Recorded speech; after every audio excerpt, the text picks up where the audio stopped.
السلام علیکم ورحمۃ اللہ وبرکاتہ۔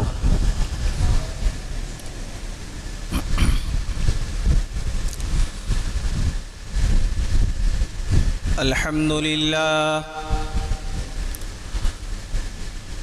نحمده ونستعینه ونستغفره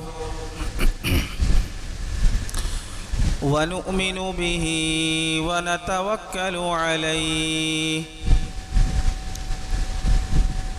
ونعوذ باللہ من شرور انفسنا ومن سیئات اعمالنا من يهده الله فلا مضل له ومن يضلله فلا هادي له ونشهد أن لا إله إلا الله وحده لا شريك له ونشهد أن محمدًا عبده ورسوله أرسله بالحق بشيرا ونذيرا يا أيها الذين آمنوا اتقوا الله حق تقاته ولا تموتن إلا وأنتم مسلمون يا أيها الناس اتقوا ربكم الذي خلقكم من نفس واحدة وخلق منها زوجها وبث منهما رجالا كثيرا ونساء واتقوا الله الذي تساءلون به والأرحام إن الله كان عليكم رقيبا يا أيها الذين آمنوا اتقوا الله وقولوا قولا سديدا يصلح لكم أعمالكم ويغفر لكم ذنوبكم ومن يطع الله ورسوله فقد فاز فوزا عظيما أما بعد فإن أصدق الحديث كتاب الله وخير الهدي هدي محمد صلى الله عليه وسلم وشر الأمور محدثاتها وكل محدثة بدعة وكل بدعة ضلالة وكل ضلالة في النار قال الله تبارك وتعالى في الكلام المجيد أعوذ بالله من الشيطان الرجيم بسم الله الرحمن الرحيم يا أيها الذين آمنوا أطيعوا الله وأطيعوا الرسول ولا تبطلوا أعمالكم وقال الله تبارك وتعالى في موضع آخر لقد كان لكم في رسول الله أسوة حسنة وقال الله تبارك وتعالى في موضع آخر ما آتاكم الرسول فخذوه وما نهاكم عنه فانتهوا سبحانك لا علم لنا إلا ما علمتنا إنك أنت العليم الحكيم اللهم صل على محمد وعلى آل محمد كما صليت على إبراهيم وعلى آل إبراهيم إنك حميد مجيد اللهم بارك على محمد وعلى آل محمد كما باركت على إبراهيم وعلى آل إبراهيم إنك حميد مجيد. محترم حضرات، معزز حاضرین کرام،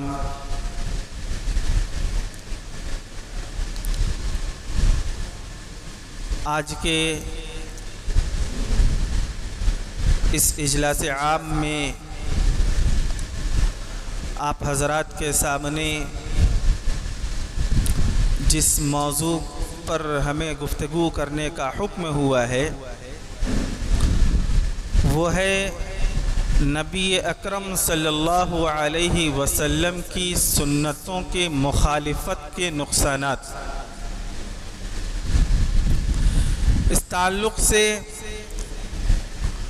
کچھ باتیں قرآن و احادیث کی روشنی میں آپ حضرات کے سامنے بیان کرنے کی کوشش کروں گا.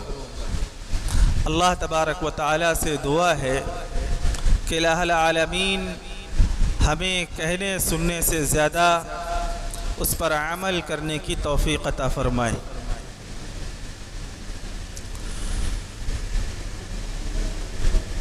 حضرات، آج کی اس دنیا کے اندر ہر شخص جو اپنے آپ کو مسلمان کہتا ہے، ایمان کا دعویٰ رکھنے والا ہے، جو کلمہ توحید کا اقرار کرنے والا ہے، سب کا یہ دعویٰ ہے کہ وہ جناب محمد الرسول اللہ صلی اللہ علیہ وسلم سے سب سے زیادہ محبت کرنے والا ہے.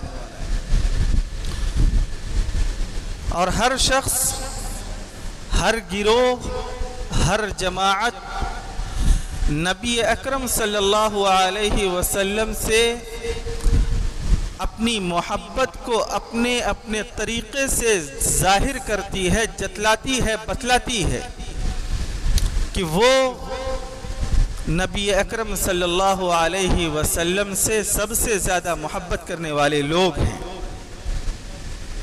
ہر شخص اپنے طریقوں سے ثابت کرنے کی کوشش کرتا ہے اور نبی سے محبت کی بڑی بڑی دلیلیں دیتا ہے کہ وہ نبی سے محبت کرنے والا ہے.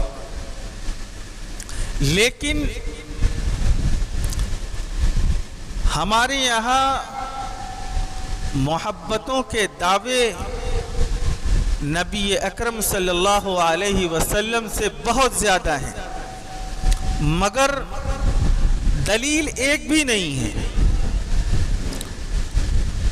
جو نبی اکرم صلی اللہ علیہ وسلم سے محبت کے دعوے کرتے ہیں ان کے پاس کوئی دلیل نہیں ہے. اور اس بات کو بڑے اچھے طریقے سے سمجھ لیجئے کہ ہمارا ایمان اس وقت تک کامل نہیں ہو سکتا، مکمل نہیں ہو سکتا جب تک ہم اپنی تمام تر خواہشات کو نبی اکرم صلی اللہ علیہ وسلم کی خواہشات کی طرف متوجہ نہ کر دیں، موڑ نہ دیں. آپ کے بتلائے ہوئے طریقے کے مطابق ہم اپنے شب و روز کو گزارنا شروع نہ کر دیں، اس وقت تک ہمارا ایمان مکمل نہیں ہو سکتا اور نبی اکرم صلی اللہ علیہ وسلم سے محبت کے دعوے میں ہم جھوٹے ہیں. نبی اکرم صلی اللہ علیہ وسلم سے محبت جس کو جتنی ہے، جس درجے تک محبت ہے، وہ نبی اکرم صلی اللہ علیہ وسلم کی سنتوں کا اتنا ہی زیادہ متبع اور فرما بردار ہوگا. نبی صلی اللہ علیہ وسلم نے اپنی زندگی کے اندر کون سے اعمال کیے، کہاں کیے، کب کیے، کیسے کیے، وہ اس کی تلاش میں لگا ہوگا اور اس کے مطابق اپنی زندگی کو اور اپنے عمل کو کرنے کی کوشش میں لگا رہے گا۔ نبی اکرم صلی اللہ علیہ وسلم کی سنتوں کی اگر ہم مخالفت کر کے اپنی زندگی کے اندر کامیاب ہونا چاہیں، نہیں ہو سکتے۔ حضرت ابو ہریرہ رضی اللہ تعالیٰ عنہ راوی حدیث ہیں، بیان کرتے ہیں کہ پیارے نبی جناب محمد الرسول اللہ صلی اللہ علیہ وسلم ارشاد فرماتے ہیں، من اطاعنی فقد اطاع اللہ ومن عصانی فقد عصى اللہ، کہ جس نے میری اطاعت کی اس نے اللہ تبارک و تعالیٰ کی اطاعت کی، اور جس نے میری نافرمانی کی اس نے اللہ تبارک و تعالیٰ کی نافرمانی کی۔ یعنی نبی اکرم صلی اللہ علیہ وسلم کی اطاعت و فرما برداری پر اللہ تبارک و تعالیٰ کی اطاعت و فرما برداری ملے گی، نبی کی نافرمانی پر اللہ تبارک و تعالیٰ کی نافرمانی ہوگی۔ اسی چیز کو اللہ تبارک و تعالیٰ نے قرآن مجید کے اندر اس طریقے سے ارشاد فرمایا، من یطع الرسول فقد اطاع اللہ، جو رسول اللہ صلی اللہ علیہ وسلم کی اطاعت کرنے والا ہے، جس نے نبی کی اطاعت و فرما برداری کی، فقد اطاع اللہ، اس نے اللہ تبارک و تعالیٰ کی اطاعت و فرما برداری کری۔ اللہ کے نبی جناب محمد الرسول اللہ صلی اللہ علیہ وسلم اپنے دین کے احکام میں، شریعت کے احکام میں اپنی رائے کبھی نہیں رکھتے تھے۔ جو حکم ہوتا تھا، ما ينطق عن الهوى ان هو الا وحی یوحى، جو اللہ تبارک و تعالیٰ کی طرف سے حکم ہوتا تھا وہ وہی بولا کرتے تھے، وہی بیان کیا کرتے تھے۔ اور شریعت کی اتباع و پیروی کے اندر نبی اکرم جناب محمد الرسول اللہ صلی اللہ علیہ وسلم سے زیادہ کوئی نہیں ہے۔ اس بات کو بھی یاد رکھیے کہ دین کے معاملے میں، شریعت کے معاملے میں رائے سے کبھی کام نہیں چلنے والا ہے، اپنے خیال سے کبھی کام نہیں چلنے والا، آپ اپنی قیاس آرائی نہیں کر سکتے۔ اللہ کے نبی جناب محمد الرسول اللہ صلی اللہ علیہ وسلم نے اگر کھانا کھانے کے وقت صرف بسم اللہ پڑھنے کا حکم دیا ہے، صرف بسم اللہ، تو صرف بسم اللہ ہی پڑھنا ہے، اپنا دماغ لگا کر کے بسم اللہ الرحمن الرحیم نہیں پڑھنا ہے۔ یہ نبی صلی اللہ علیہ وسلم کے بتائے ہوئے طریقے کی مخالفت ہے۔ آپ یہ نہیں کہہ سکتے کہ بسم اللہ اگر پورا پڑھ لیا تو اس میں برائی کیا ہے، نبی نے نہیں بتلایا ہے، نہیں کرنا ہے، اپنا دماغ نہیں لگانا ہے، نبی نے کہا بسم اللہ تو بس بسم اللہ۔ اللہ کے نبی جناب محمد الرسول اللہ صلی اللہ علیہ وسلم نے ایک بات کا اور حکم دیا ہمیں، کیا؟ ہمیں سے جمعہ کے لیے مسجد کے اندر حاضر ہوتے ہیں، اللہ کے نبی صلی اللہ علیہ وسلم نے ارشاد فرمایا، لوگ جمعہ کی نماز ختم ہوتی ہے، بعض لوگ جمعہ کی نماز کے بعد فوراً باہر نکل جاتے ہیں، کوئی سنت نہیں پڑھتے، اور اکثریت ایسی ہوتی ہے کہ جو 2 رکعت پڑھ کر کے نکل جاتی ہے۔ اللہ کے نبی جناب محمد الرسول اللہ صلی اللہ علیہ وسلم کی حدیث سنیے، فرمایا کہ جو شخص جمعہ کی نماز پڑھے فَلْيُصَلِّ بَعْدَهَا 4، اسے چاہیے کہ جمعہ کی نماز کے بعد 4 رکعت ادا کرے۔ اللہ کے نبی صلی اللہ علیہ وسلم نے 4 رکعت نماز پڑھنے کا حکم دیا ہے، آپ 2 پڑھ کر کے نکل جائیں، کیا فائدہ؟ نبی کی سنت کے، نبی کے حکم کی مخالفت ہو گئی، فائدہ کیا ملا؟ کچھ نہیں ملا۔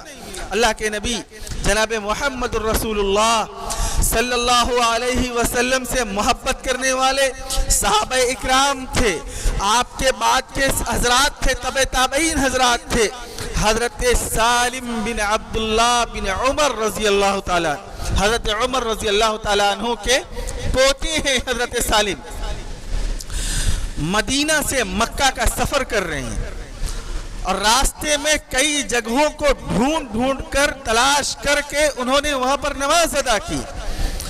کہتے ہیں کہ ان کے باپ یعنی حضرت عبداللہ بن عمر رضی اللہ تعالی عنہ نے ان مقامات کے اوپر نماز پڑھی ہے، وہ جب بھی اس راستے سے گزرا کرتے تھے، سفر کیا کرتے تھے، تو ان جگہوں پر وہ نماز پڑھا کرتے تھے. اور کہتے ہیں کہ حضرت عبداللہ بن عمر رضی اللہ تعالیٰ عنہ فرماتے ہیں کہ میں نے ان مقامات پر جناب محمد الرسول اللہ صلی اللہ علیہ وسلم کو نمازیں پڑھتے ہوئے دیکھا ہے. اللہ کے نبی کو نماز پڑھتے دیکھا. حضرت عبداللہ بن عمر نماز پڑھ رہے ہیں. حضرت عبداللہ بن عمر کو نماز پڑھتے ہوئے دیکھا. ان کے بیٹے سالم بن عبداللہ نماز پڑھ رہے ہیں. یہ نبی سے محبت ہوتی ہے، یہ نبی کی اتباع و پیروی ہوتی ہے. نبی سے محبت کرنے والے یہ لوگ ہوتے ہیں.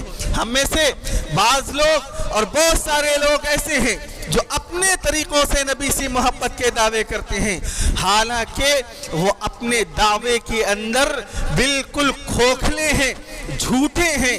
ایسے لوگوں سے نبی اکرم صلی اللہ علیہ وسلم کا نہ کوئی واسطہ ہے، نہ اسلام کا کوئی واسطہ ہے، نہ شریعت کا کوئی واسطہ ہے. نبی اکرم صلی اللہ علیہ وسلم سے جو جتنی محبت کرنے والا ہوگا، اس بات کو آپ گرہ باندھ کر کے رکھیے، پلے باندھ کر کے اپنے پاس رکھ لیجئے کہ نبی صلی اللہ علیہ وسلم سے جو جتنی محبت کرنے والا ہوگا، نبی کے اتباع و پیروی اتنی زیادہ کرنے والا ہوگا، نبی کے سنتوں پر اتنا ہی زیادہ عمل کرنے والا ہوگا. حضرت علی رضی اللہ تعالیٰ عنہ کی محبت نبی اکرم صلی اللہ علیہ وسلم سے دیکھیے. ایک مرتبہ حضرت علی رضی اللہ تعالیٰ عنہ سواری پر سوار ہوتے ہیں، اور سواری پر سوار ہونے کی دعا پڑھنے کے بعد حضرت علی مسکرانے لگتے ہیں. کسی نے پوچھا اے امیر المؤمنین کیا وجہ ہے، آپ کے مسکرانے کی وجہ کیا ہے؟ حضرت امیر علی بن ابی طالب رضی اللہ تعالیٰ عنہ فرماتے ہیں کہ میں نے نبی اکرم صلی اللہ علیہ وسلم کو دیکھا تھا کہ آپ نے جب سواری پر سوار ہو کر کے دعا پڑھی تو اس دعا پڑھنے کے بعد آپ مسکرائے، اس لیے میں نبی اکرم صلی اللہ علیہ وسلم کی اتباع و پیروی میں بھی مسکرایا ہوں. اللہ کے نبی صلی اللہ علیہ وسلم سے محبت صحابہ اکرام کی ہوا کرتی تھی. ہم یہ دعویٰ کرتے ہیں کہ نبی اکرم صلی اللہ علیہ وسلم سے ہماری محبت بہت زیادہ ہے، ہمیں قیامت کے دن نبی اکرم صلی اللہ علیہ وسلم کی شفاعت نصیب ہوگی.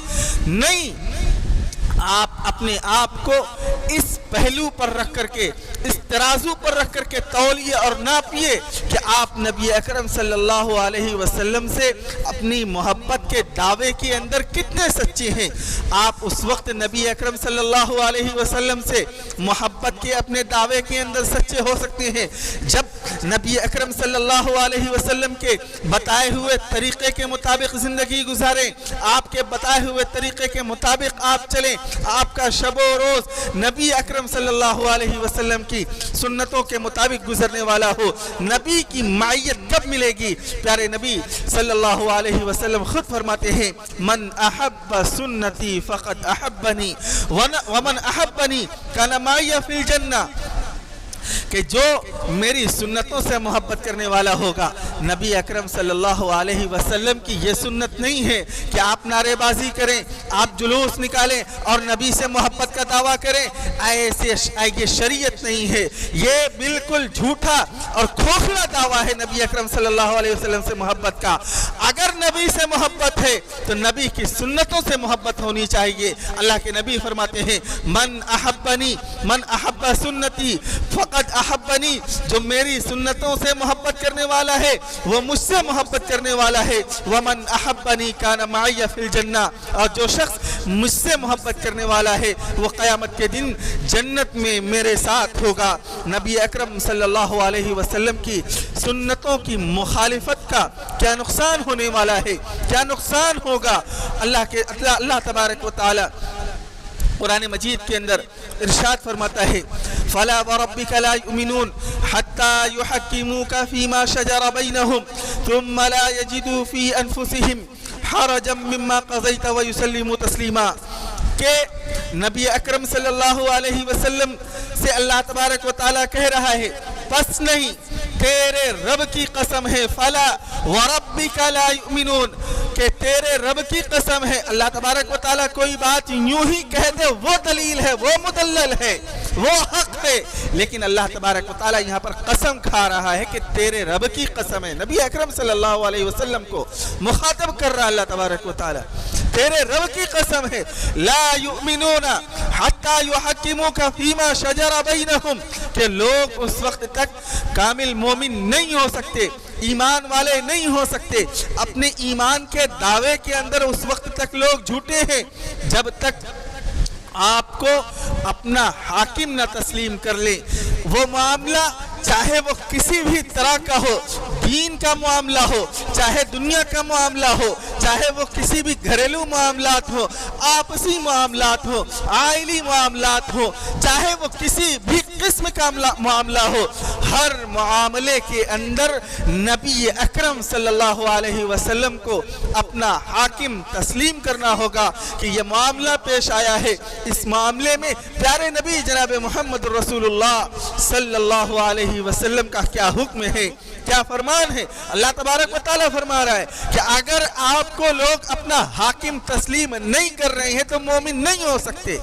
ایسا نہیں ہو سکتا کہ آپ کا کوئی گھریلو معاملہ ہے، آپ اپنے حساب سے دیکھ کر کے اسے حل کر لیں. نہیں، اللہ کے نبی صلی اللہ علیہ وسلم نے کیا فرمایا ہے اس کے مطابق فیصلہ کرنا ہے، اس کے مطابق معاملات کو حل کرنا ہے، اس وقت آپ مومن ہو سکتے ہیں. نبی اکرم صلی اللہ علیہ وسلم کی سنتوں کی مخالفت کا ایک بڑا نقصان یہ بھی ہے کہ آپ کا ایمان آپ کے پاس باقی نہیں رہے گا. نبی اکرم صلی اللہ علیہ وسلم سے، نبی اکرم صلی اللہ علیہ وسلم کی سنت کی مخالفت یہ سارے اعمال کو برباد کر دیتی ہے، ختم کر دیتی ہے. اللہ کے تبارک و تعالی قرآن مجید کے اندر ارشاد فرماتا ہے، یا ایھا الذین آمنوا اطیعوا اللہ واطیعوا الرسول ولا تبطلوا اعمالکم. اے ایمان والو، اللہ تبارک و تعالیٰ کی اطاعت کرو، رسول اللہ صلی اللہ علیہ وسلم کی اطاعت و فرما برداری کرو. ولا تبطلوا اعمالکم، اور اپنے اعمال کو برباد نہ کرو، اپنے اعمال کو ضائع مت کرو، اپنے اعمال کو اکارت مت کرو. اللہ تبارک و تعالیٰ کی اطاعت کرنا ہے، اللہ کے نبی صلی اللہ علیہ وسلم کی اطاعت کرنا ہے. اللہ کے نبی صلی اللہ علیہ وسلم کی سنتوں کی مخالفت کرنے والوں سے اللہ کے نبی صلی اللہ علیہ وسلم نے فرما دیا کہ ایسے لوگوں سے ہمارا کوئی تعلق نہیں ہے. اللہ کے نبی جناب محمد الرسول اللہ صلی اللہ علیہ وسلم کے سنت کی مخالفت یہ بڑی خطرناک چیز ہے. آئیے اللہ کے نبی صلی اللہ علیہ وسلم کی ایک حدیث سناتا ہوں. حضرت انس بن مالک رضی اللہ تعالیٰ عنہ راوی حدیث ہیں، بیان کرتے ہیں، جاء ثلاثة رهط الى بیوت ازواج النبی صلی اللہ علیہ وسلم، کہ تین لوگ اللہ کے نبی جناب محمد الرسول اللہ صلی اللہ علیہ وسلم کے گھر تشریف لائے. یسألون عن عبادت النبی صلی اللہ علیہ وسلم، وہ لوگ امہات المؤمنین سے اللہ کے نبی جناب محمد الرسول اللہ صلی اللہ علیہ وسلم کی عبادتوں کے بارے میں سوال کر رہے ہوتے ہیں کہ اللہ کے نبی صلی اللہ علیہ وسلم کیسی عبادت کیا کرتے تھے، کب عبادت کیا کرتے تھے، کتنی عبادتیں کیا کرتے تھے. ازواج مطہرات نے انہیں بتلایا، فلما اخبروا کأنہم تقالوها، جب اللہ کے نبی صلی اللہ علیہ وسلم کے عبادتوں کے معمول کے بارے میں انہیں بتلایا گیا تو وہ صحابہ اکرام کو کم لگا. انہیں لگا اللہ کے نبی صلی اللہ علیہ وسلم وَأَيْنَ نَحْنُ مِنَ النَّبِيِّ صلی اللہ علیہ وسلم قد غفر له ما تقدم من ذنبه وما تأخر، کہ کہاں اللہ کے نبی صلی اللہ علیہ وسلم کی ذات مبارکہ مطہرہ مقدسہ کہ جن کو اللہ تبارک و تعالی نے آپ کے اگلے اور پچھلے سارے گناہوں کو معاف فرما دیا ہے. آپ عبادت نہ بھی کریں تو کوئی بات نہیں ہے. اللہ کے نبی صلی اللہ علیہ وسلم کے بارے میں جب سنا تو ان لوگوں کو یہ کم لگا. کہتے ہیں ان میں سے ایک شخص نے کہا، قال احدهم اما انا فانی اصلی اللیل ابدا، میں ہمیشہ رات کو عبادت کروں گا، نمازیں پڑھا کروں گا۔ اللہ کے نبی صلی اللہ علیہ وسلم کی ازواج مطہرات سے کہہ رہے ہیں کہ میں رات کو ہمیشہ نماز پڑھا کروں گا۔ وقال آخر انا اصوم الدہر ولا افطر، میں ہمیشہ روزے رکھا کروں گا اور کبھی ترک نہیں کروں گا، میں سالہ سال روزہ رکھوں گا، کوئی دن کبھی ناغا نہیں کروں گا۔ تیسرے شخص نے کہا انا اعتزل النساء فلا اتزوج ابدا، میں عورتوں سے دوری اختیار کر لوں گا، میں کبھی شادی نہیں کروں گا۔ اما واللہ، اللہ کے نبی صلی اللہ علیہ وسلم جب گھر پہ آتے ہیں، فجاء رسول اللہ صلی اللہ علیہ وسلم، اللہ کے نبی صلی اللہ علیہ وسلم گھر پہ آتے ہیں، آپ کو بتلایا جاتا ہے کہ فلاں فلاں شخص سے آئے تھے۔ کون کون لوگ تھے؟ حضرت علی بن ابی طالب، خلیفہ رابع حضرت علی بن ابی طالب رضی اللہ تعالیٰ، حضرت عثمان بن مظعون رضی اللہ تعالیٰ، اور حضرت عبداللہ بن عمرو بن العاص رضی اللہ تعالیٰ۔ یہ تین صحابی تھے۔ ان تین لوگوں نے اس طریقے سے عہد کیا تھا ازواج مطہرات کے سامنے کہ ہم ایسا ایسا کریں گے۔ اللہ کے نبی صلی اللہ علیہ وسلم جب گھر لوٹے، آپ کو بتلایا گیا کہ اللہ کے نبی صلی اللہ علیہ وسلم فلاں فلاں شخص سے آئے تھے، وہ لوگ اس طریقے سے کہہ کر کے گئے ہیں۔ اللہ کے نبی صلی اللہ علیہ وسلم پہنچتے ہیں لوگوں کے پاس، سوال کرتے ہیں انتم قلتم کذا و کذا، کیا آپ لوگوں نے ایسا کہا ہے؟ کہا ہاں اللہ کے نبی صلی اللہ علیہ وسلم، ہم لوگوں نے کہا ہے، ہم لوگوں نے یہ عہد کیا ہے کہ ہم ایسا ایسا کریں گے۔ اللہ کے نبی صلی اللہ علیہ وسلم فرماتے ہیں اما واللہ انی لاخشاکم للہ واتقاکم لہ ولکنی اصوم وافطر واصلی وارقد واتزوج النساء فمن رغب عن سنتی فلیس منی۔ اللہ کے نبی صلی اللہ علیہ وسلم نے فرمایا کہ میں تم لوگوں میں اللہ تبارک و تعالیٰ سے سب سے زیادہ ڈرنے والا ہوں، اور سنو میں روزہ رکھتا بھی ہوں، میں افطار بھی کرتا ہوں، میں راتوں کو نماز بھی پڑھتا ہوں، میں سوتا بھی ہوں۔ یہ بہت بڑا سبق ہے ان لوگوں کے لیے جو لوگ کہتے ہیں ہمارے فلاں بزرگ نے 40 سال تک عشاء کے وضو سے فجر کی نماز پڑھی، عشاء کے وضو سے فجر کی نماز پڑھی۔ اللہ کے نبی صلی اللہ علیہ وسلم فرما رہے ہیں میں سوتا بھی ہوں، میں نماز بھی پڑھتا ہوں، میں سوتا بھی ہوں۔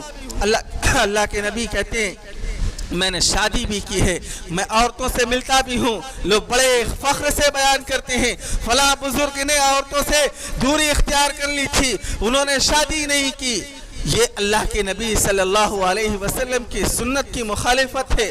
وہ زمانے کے بہترین لوگ تھے، وہ خیر القرون کے لوگ تھے جن کو اللہ تعالیٰ کے نبی صلی اللہ علیہ وسلم بتلا رہے ہیں کہ میں تم سے اللہ تبارک و تعالیٰ سے سب سے زیادہ ڈرنے والا ہوں۔ سنو میں شادی بھی کیا ہوں، میں عورتوں کے ساتھ رہتا بھی ہوں، میں نماز بھی پڑھتا ہوں اور راتوں کو سوتا بھی ہوں، میں روزہ رکھتا بھی ہوں، نہیں بھی رکھتا ہوں، سال کے ایسے بھی آتے ہیں میں بعض دن روزہ رکھتا ہوں اور کبھی نہیں بھی رکھتا ہوں۔ اور فمن رغب عن سنتی فلیس منی، یہ میری سنت ہے اور جس نے میری سنت سے اعراض کیا فلیس منی، ایسے لوگوں کا مجھ سے کوئی تعلق نہیں ہے۔ وہ لوگ جو بڑے فخر سے بیان کرتے ہیں کہ ہمارے بزرگ نے اتنے دن عشاء کے وضو سے فجر کی نماز پڑھی، اللہ کے نبی صلی اللہ علیہ وسلم کی اس حدیث کو سامنے رکھو اور اپنے اس قول کو سامنے رکھو۔ کیا اللہ کے نبی صلی اللہ علیہ وسلم کے اس قول کے مطابق ان کا تعلق اللہ کے نبی صلی اللہ علیہ وسلم سے باقی رہ جائے گا؟ کبھی نہیں باقی رہے گا۔ فلیس منی، ایسے لوگوں کا اللہ سے کوئی تعلق، اللہ کے نبی نے فرما دیا مجھ سے کوئی تعلق نہیں ہے۔ زندگی نبی اکرم صلی اللہ علیہ وسلم کے بتائے ہوئے طریقے کے مطابق گزرے گی، عبادتیں نبی کے بتلائے ہوئے طریقے کے مطابق ہوگی۔ ایک بزرگ ہیں حضرت طاؤس رحمت اللہ علیہ، عبداللہ بن عباس رضی اللہ تعالیٰ عنہ نے دیکھا ان کا یہ معمول تھا یہ کہ عصر کی نماز کے بعد یہ سنت پڑھا کرتے تھے، 2 رکعت نماز پڑھا کرتے تھے۔ حضرت عبداللہ بن عباس نے انہیں منع فرمایا کہ طاؤس مت پڑھا کرو۔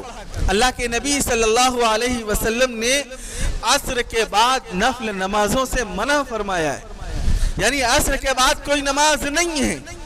طاؤس کہتے ہیں کہ میں پڑھوں گا عصر کے بعد نماز پڑھوں گا۔ حضرت عبداللہ بن عباس رضی اللہ تعالیٰ کبھی بھی منہ اٹھا کر کے نماز نہیں شروع کر دینا چاہیے. عبادت ہے, آپ کا خیال ہوگا بھئی نماز ہے, کیا برائی ہے اس کے اندر؟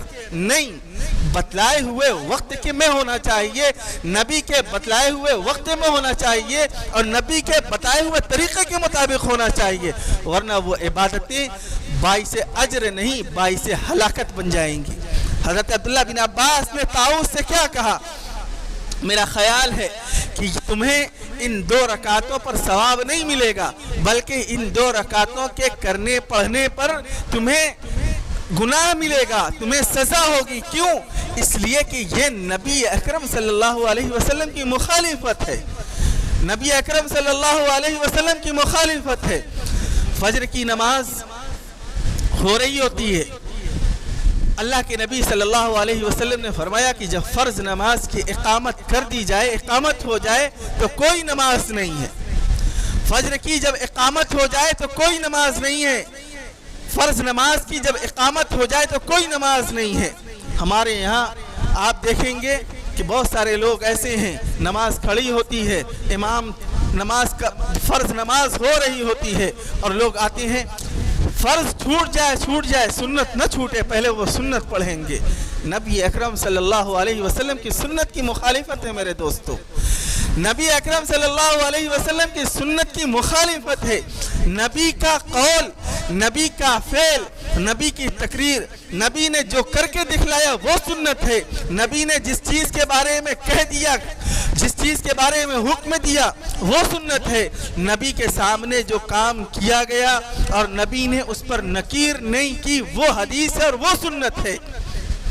لوگ کہتے ہیں کہ فجر کی نماز کے بعد سنت نہیں ہو سکتی. اللہ کے نبی صلی اللہ علیہ وسلم کے سامنے ایک صحابی نے فجر کی نماز کے بعد سنت پڑھی. اللہ کے نبی نے پوچھا کہ یہ نماز کے بعد تم نے کون سی نماز پڑھی؟ کہتے ہیں اللہ کے نبی میں نے فجر کی, میں مسجد آیا, نماز کھڑی ہوئی تھی, فرض نماز ادا کری اور سنت نہیں پڑھ سکا تھا, اس لیے فرض کے بعد سنت پڑھ رہا ہوں. اللہ کے نبی نے کوئی نکیر نہیں کی, منع نہیں کیا.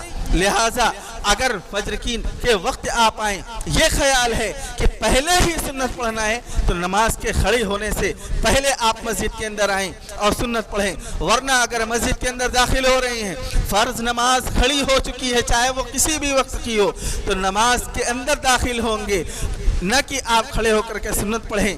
وہ سنت باعث ہلاکت بن سکتی ہے. وَمَا كَانَ لِمُؤْمِنٍ وَلَا مُؤْمِنَةٍ إِذَا قَضَى اللَّهُ وَرَسُولُهُ أَمْرًا أَن يَكُونَ لَهُمُ الْخِيَرَةُ مِنْ أَمْرِهِمْ, کہ کسی مومن مرد کو یا کسی مومنہ عورت کو یہ اختیار نہیں ہے کہ وہ دین کے اندر نبی اکرم صلی اللہ علیہ وسلم نے جو حد مقرر کر دی ہے وہ اس میں سے اپنی طرف سے کچھ بڑھا دیں, کچھ اضافہ کر دیں. یہ کسی کو اختیار نہیں ہے. اللہ کے نبی صلی اللہ علیہ وسلم کے بتائے ہوئے طریقے کے مطابق ہی زندگی گزارنا یہی کامیابی کا سبب ہے, یہی کامیابی ہو سکتی ہے. نبی اکرم صلی اللہ علیہ وسلم کی سنت کی مخالفت کرتے ہوئے اگر کوئی عمل کیا جائے وہ عمل مردود ہو جاتا ہے.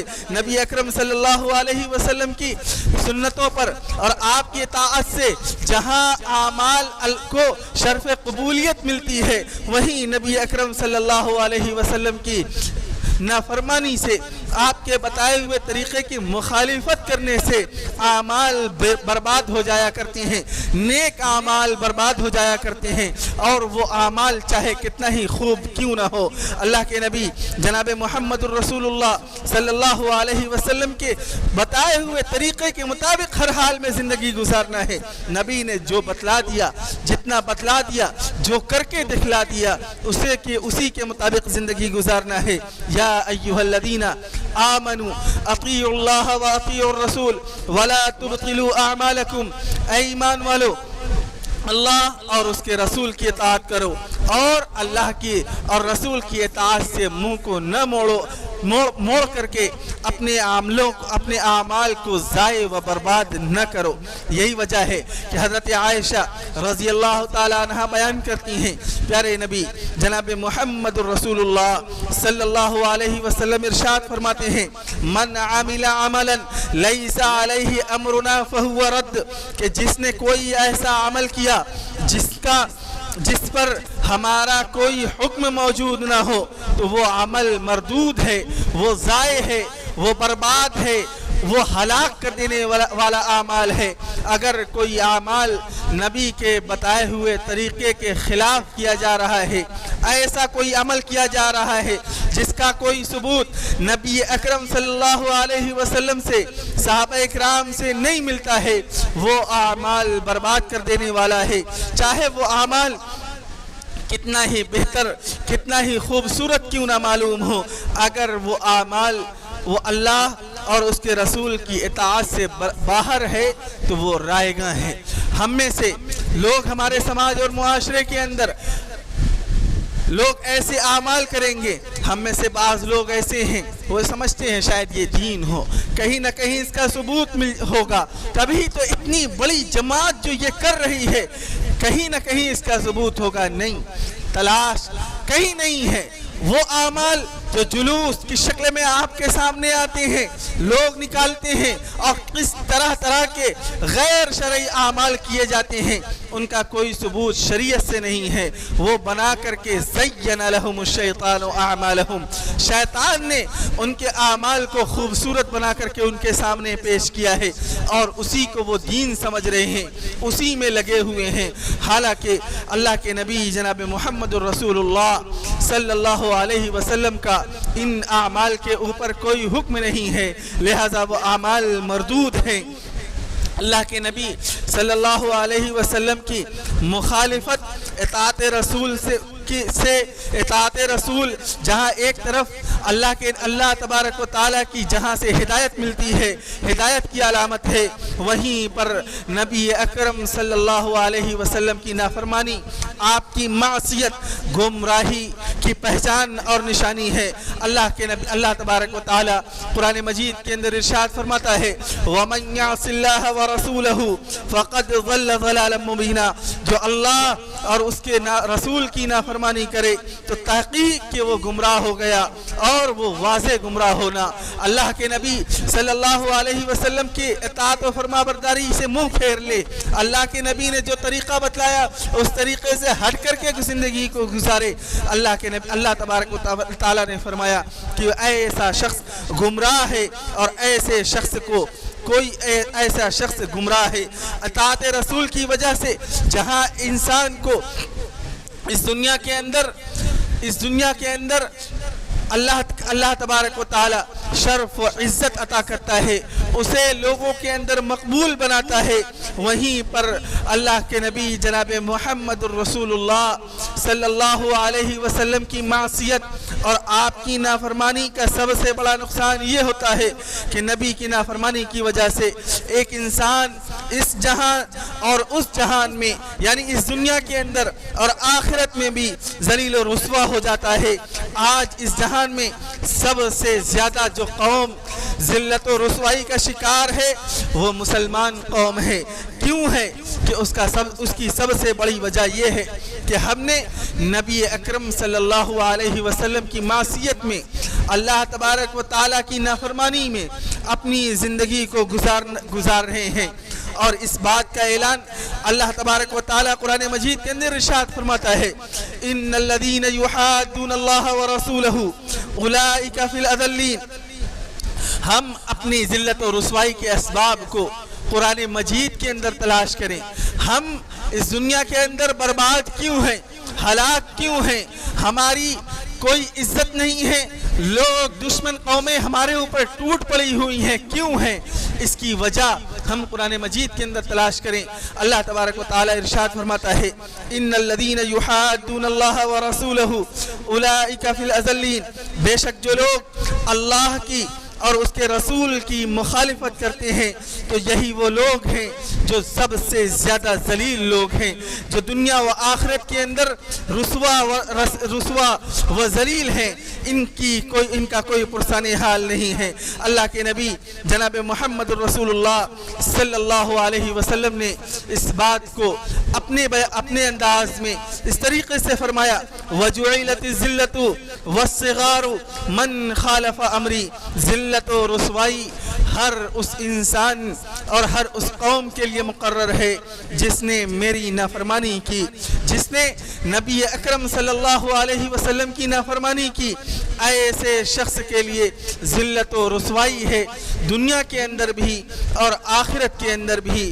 اللہ تبارک و تعالیٰ سے دعا ہے کہ الہ العالمین یہ وہ باتیں تھیں جو نبی اکرم صلی اللہ علیہ وسلم کی سنتوں کی مخالفت کے بارے میں ہم نے بیان کی کہ نبی کی سنت کی مخالفت ایمان سے اخراج، نبی کی سنت سے مخالفت نبی اکرم صلی اللہ علیہ وسلم نے اپنی مائیت سے نکال دیا، فرمایا ایسے لوگوں سے ہمارا کوئی تعلق نہیں ہے جس نے میرے سنتوں کی مخالفت کی۔ اللہ تبارک و تعالیٰ اگر اس دنیا کے اندر سربلندی چاہتے ہیں، اس دنیا کے اندر عزت چاہتے ہیں، ذلت اور رسوائی سے بچنا چاہتے ہیں، اس دنیا کے اندر کامیابی چاہتے ہیں، تو اپنی زندگی کو سب سے پہلے نبی اکرم صلی اللہ علیہ وسلم کے بتائے ہوئے طریقے کے مطابق زندگی کو گزارنا شروع کریں۔ یہی ہماری کامیابی کا راز ہے۔